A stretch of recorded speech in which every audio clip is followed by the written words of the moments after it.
Hi, I'm John Stevenson, and we're going to be looking at Micah chapters 3 through 5, where we see a crisis of leadership. We've already looked at the book of Micah and noted that it's segmented into three oracles. The first is the judgment of idolatry, and then right at the end of that section, at the end of chapter 2, there's a promise of eventual regathering. It's only the last two verses. The second oracle that we're going to look at now, beginning in chapter 3, is the judgment against rulers, and that will be followed by a promise of future glory.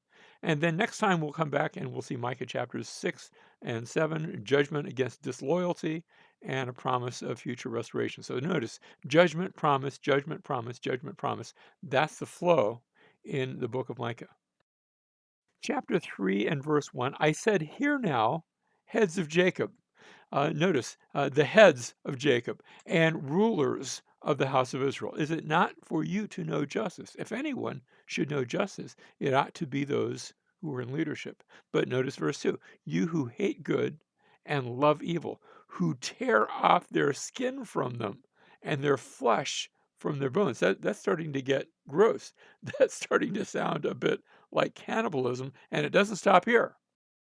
Verse 3, strip off their skin from them, break their bones, chop them up as for the pot and as meat in a kettle. Now, this isn't to be taken literally. That's not that there were Israelites who were now engaging in cannibalism. I think instead, this is used as a figure of speech to the way, and we would say, financially, he's bleeding them dry. Well, he's not actually causing blood to flow, but he is hurting them financially. He's stealing that which they have. In this case, he's eating them alive. Verse 5, thus says the Lord concerning, and notice we go now to the prophets who lead my people astray.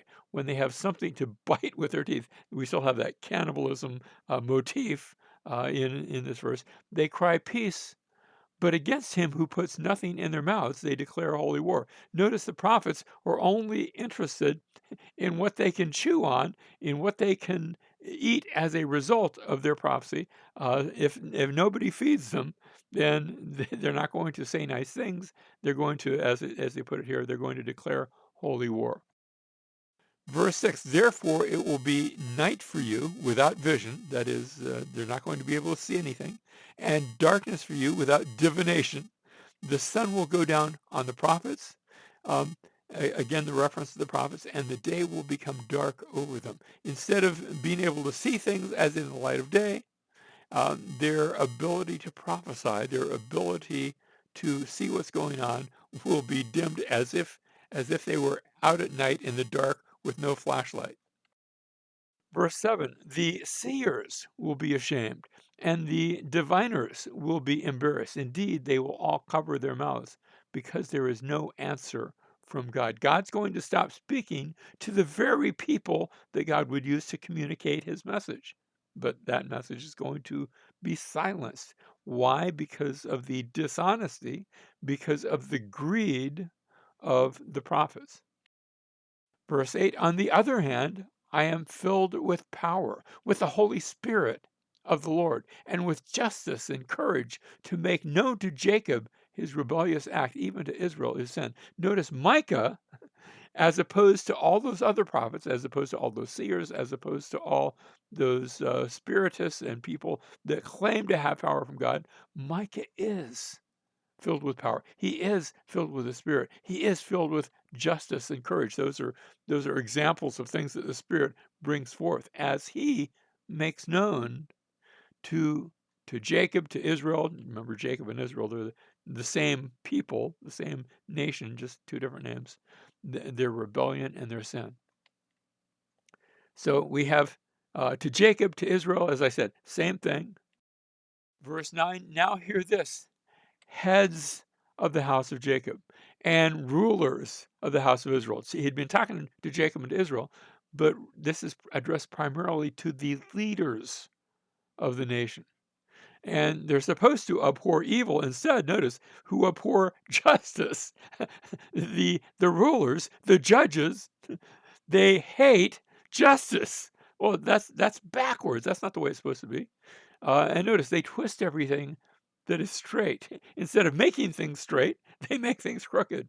Who build Zion with bloodshed and Jerusalem with violent injustice. They may be actually building the economy, but they are doing it on the backs of the laborers. They are doing it through unjust means. Verse 11, her leaders, and so we're still talking about the leaders here, her leaders pronounce judgment for a bribe.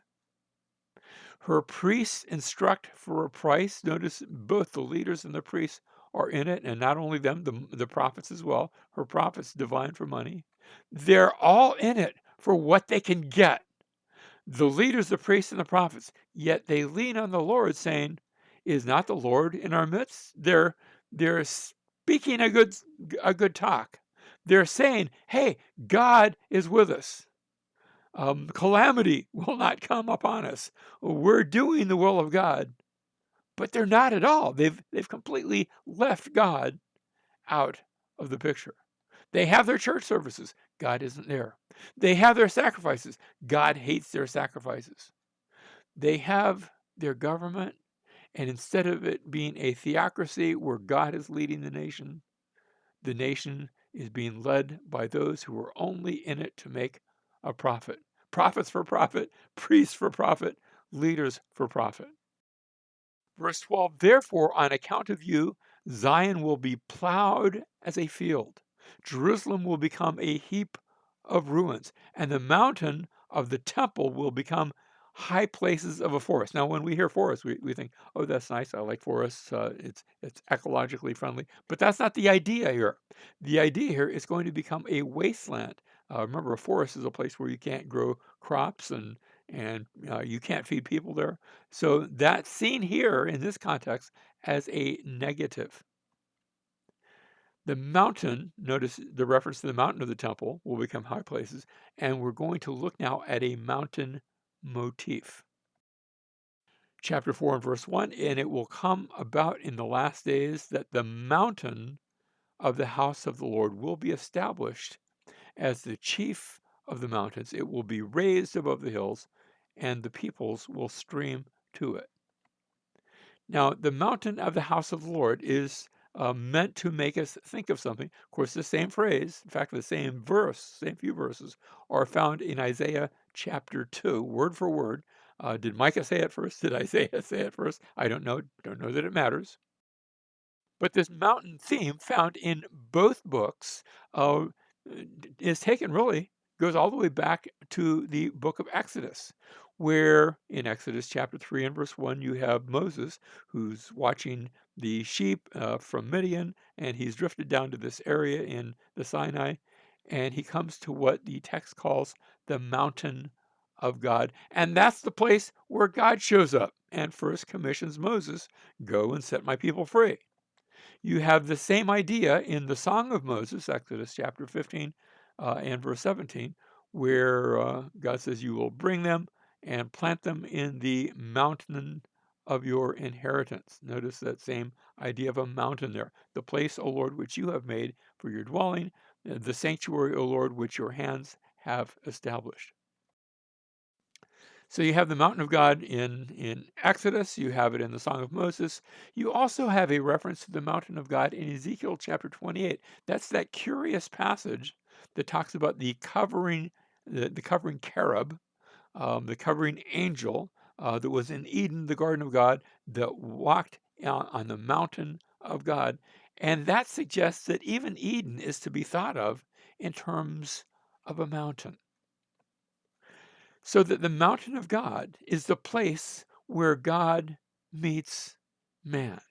And of course, when we come to the New Testament, we find that there's a mountain, a hill actually, but you use the same word in Greek to describe both, as well as in Hebrew, that there's a mountain on which God met man in an ultimate sense. As Jesus went to the cross, he was opening up the way of meeting between God and man. That's what the cross was all about.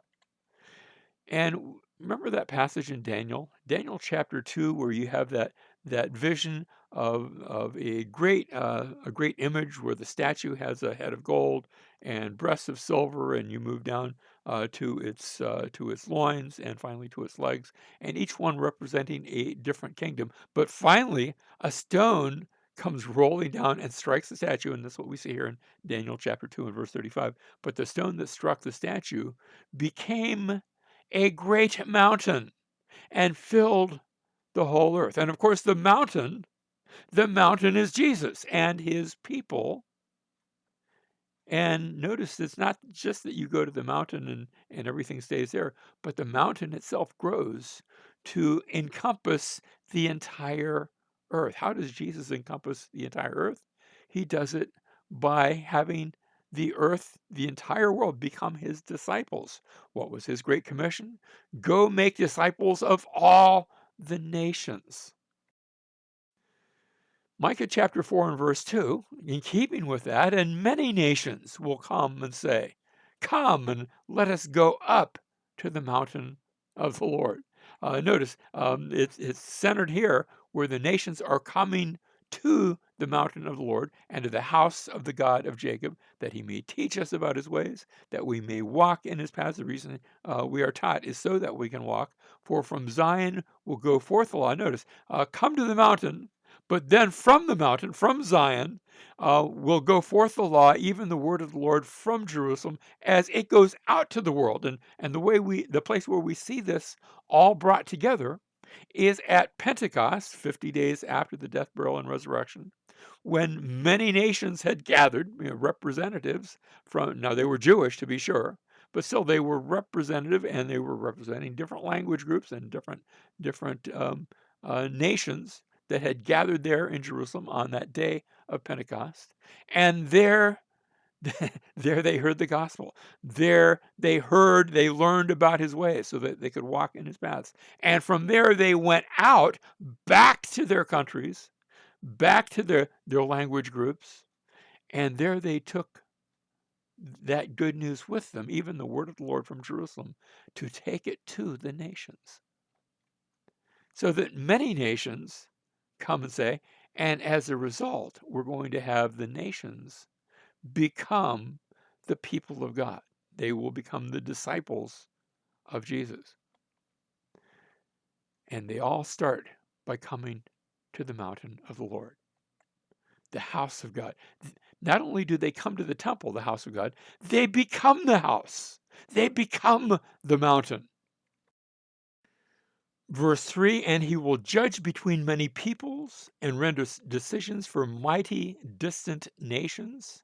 Then they will hammer their swords into plowshares. Remember how we had the previous reference that saw the plowshares being hammered into swords in a time of war. But this is calling for peace, where they hammer their swords into plowshares. Our Christian warfare is not based upon guns and swords and physical weapons.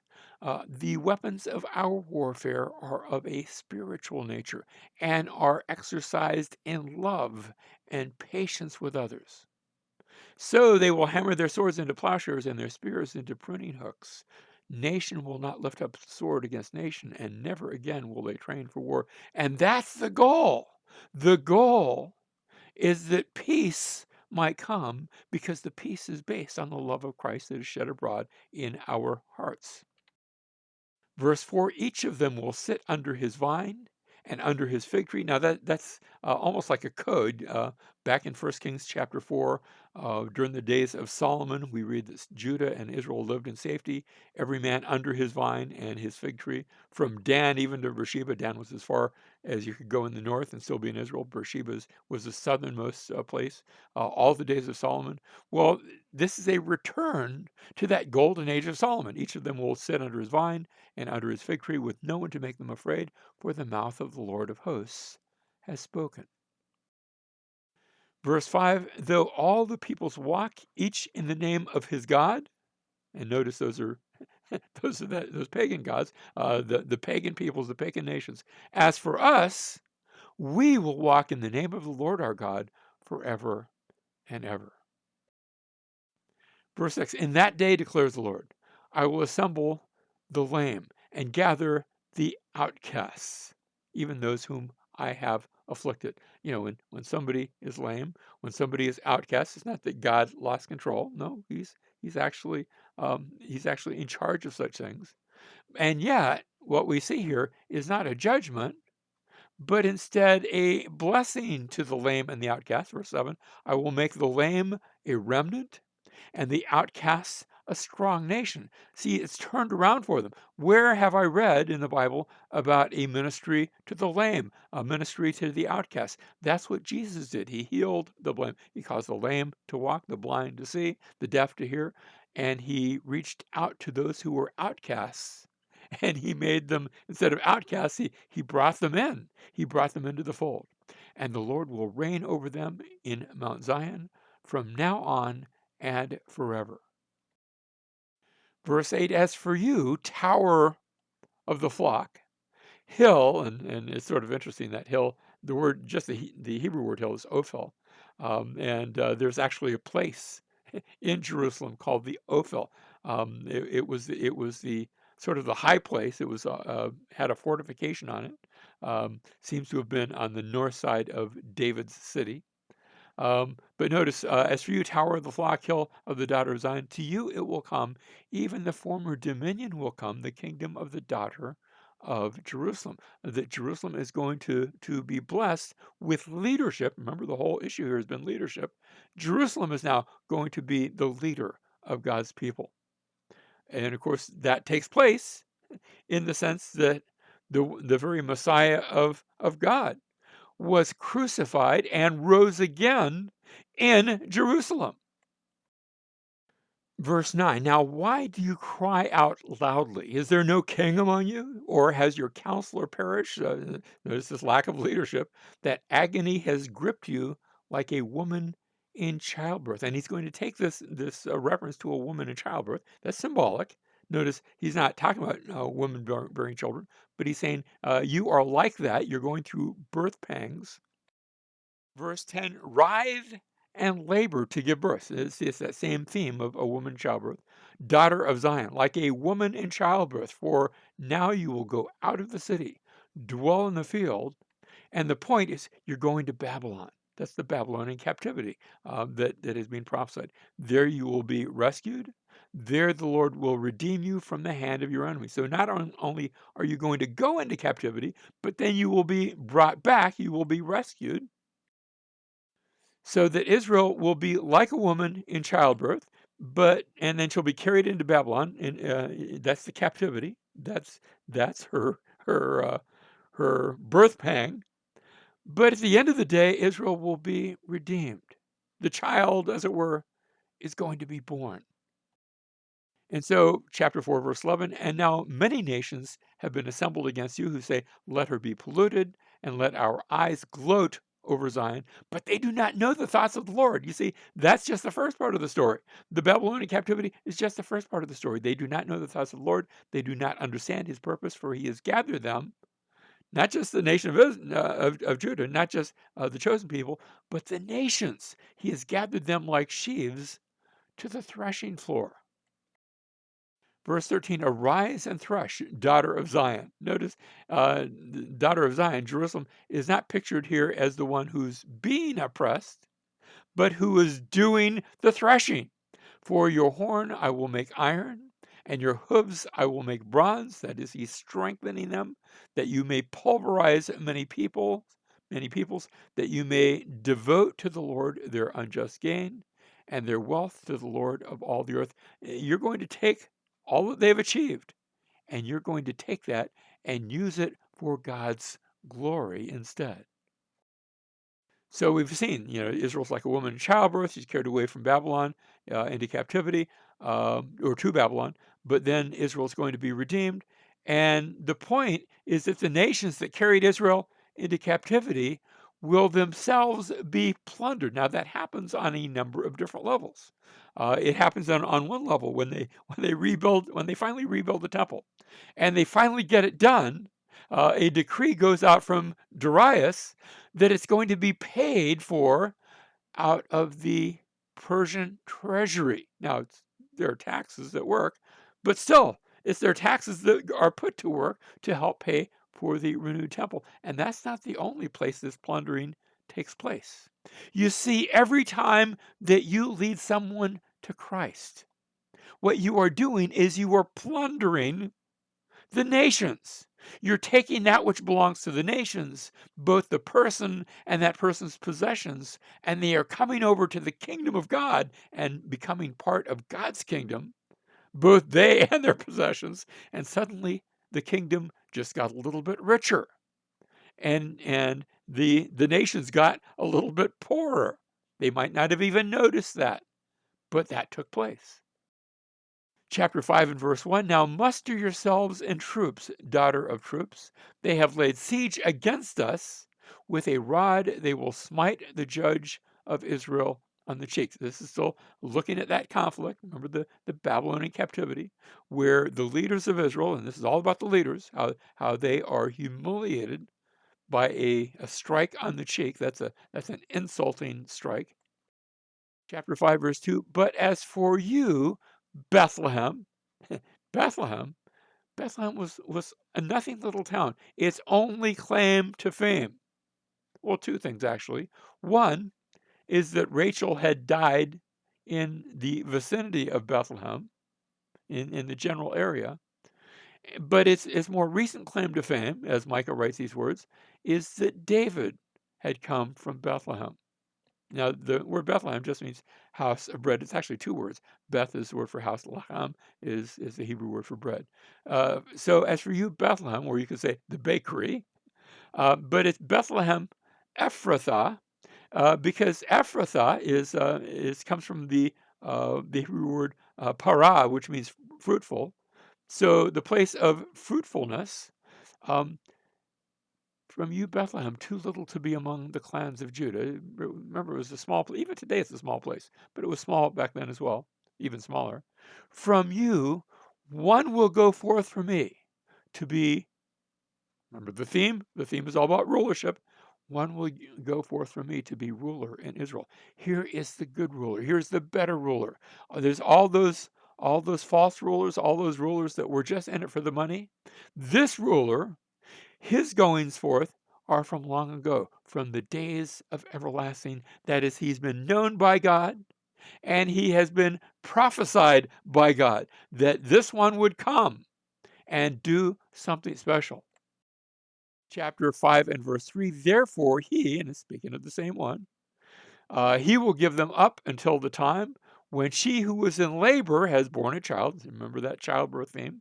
So after the pains of childbirth, notice, then the remainder of his brethren will return to the sons of Israel. So after the pains of childbirth, now comes the son.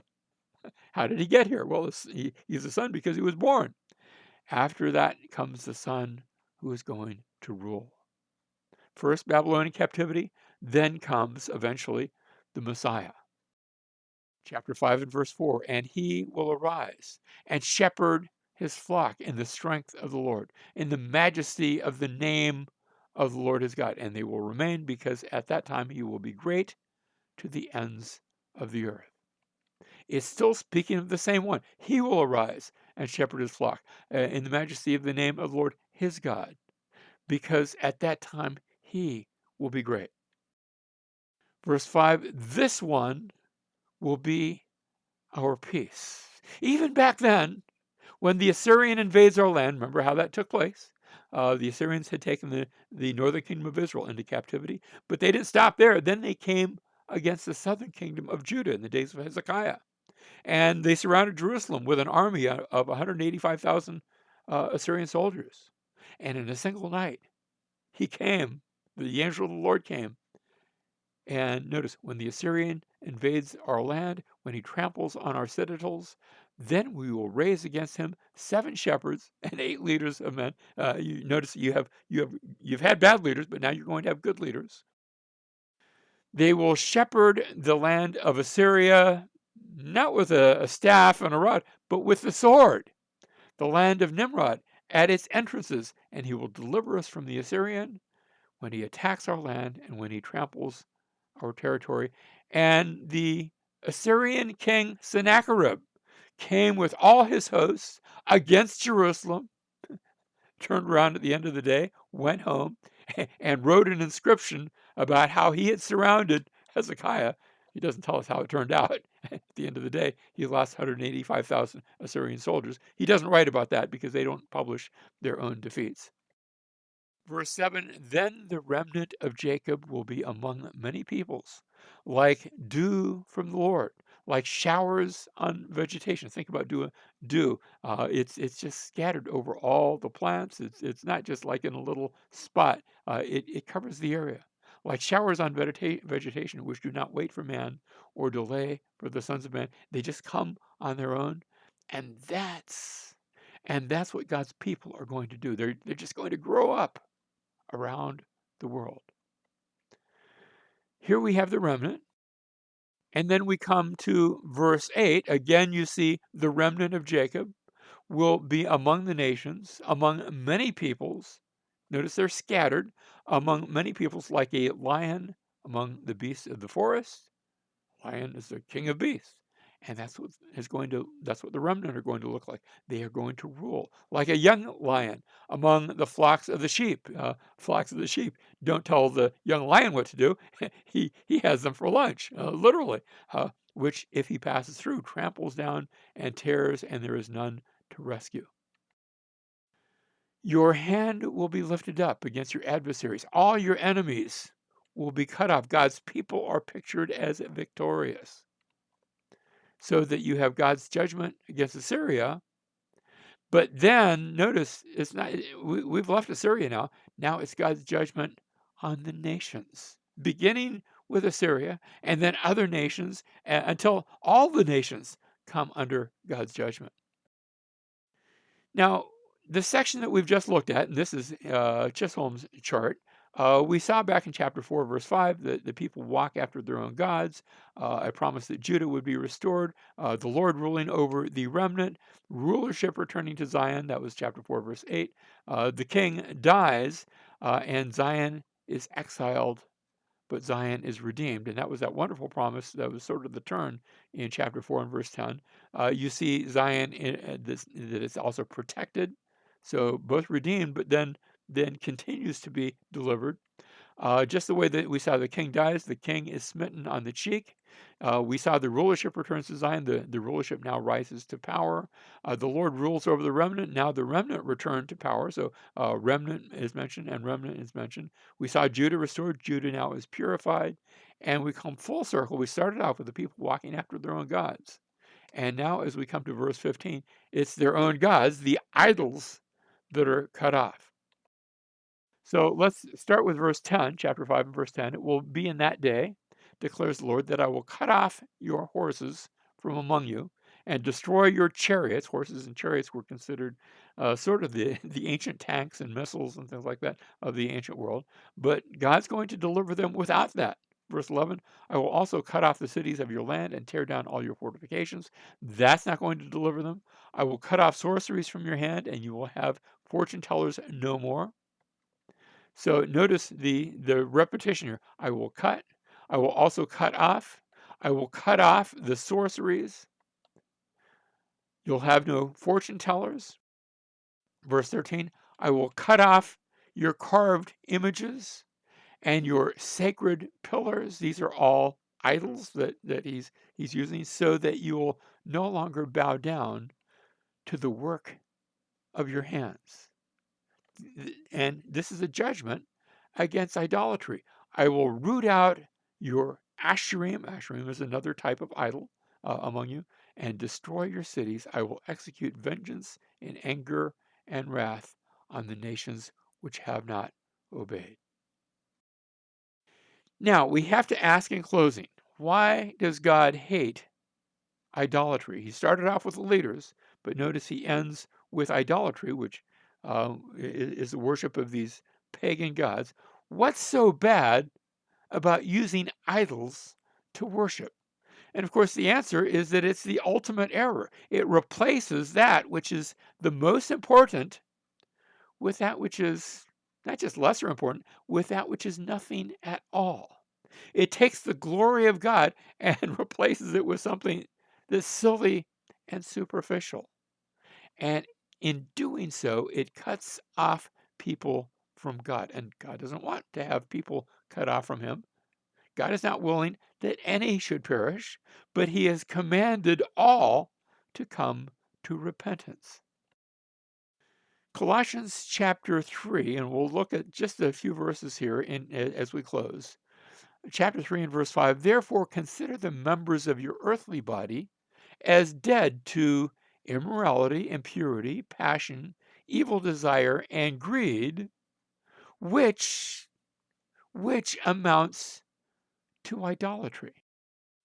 Verse 6, for it is because of these things, this list of things, including idolatry, including the greed, including the wrath, that the wrath of God will come upon the sons of disobedience. And in them you also once walked when you were living in them. There was a time when the Colossians, 'cause the Colossians is not a Jewish church, Jewish people hadn't been out worshiping idols. They might not have been obedient. They needed a savior, but they had learned their lessons from the past. And Jewish people, as a rule, you didn't see them back then or even today worshiping idols, at least not overtly. But in that sort of idolatry and that sinfulness, his readers in Colossae notice you walked when you were living in them, but now you also put them all aside: anger, wrath, malice, slander, and abusive speech from your mouth. Do not lie to one another, since you laid aside the old self with its evil practices and have put on the new self, who is being renewed to a true knowledge according to and I don't want you to miss this, according to the image of the one who created him. The Greek word for image there, an icon, which from my background, I hear icon, I think idolatry. Now, not everybody thinks that way, but when you take something, an image, an icon that to which you bow and pray and praise and kiss, that looks like idolatry to me. Um, and notice one of the reasons why God hates idolatry is because he has already given a better image, an image that is in the person of Jesus, and he is reproducing that image in those who believe. Notice, to a true knowledge, we are being renewed to a true knowledge according to the image of the one who created him. That is, we are being made, as we trust in him, as we follow him, as we work out his works in us, we are being made into the very image of Christ in us.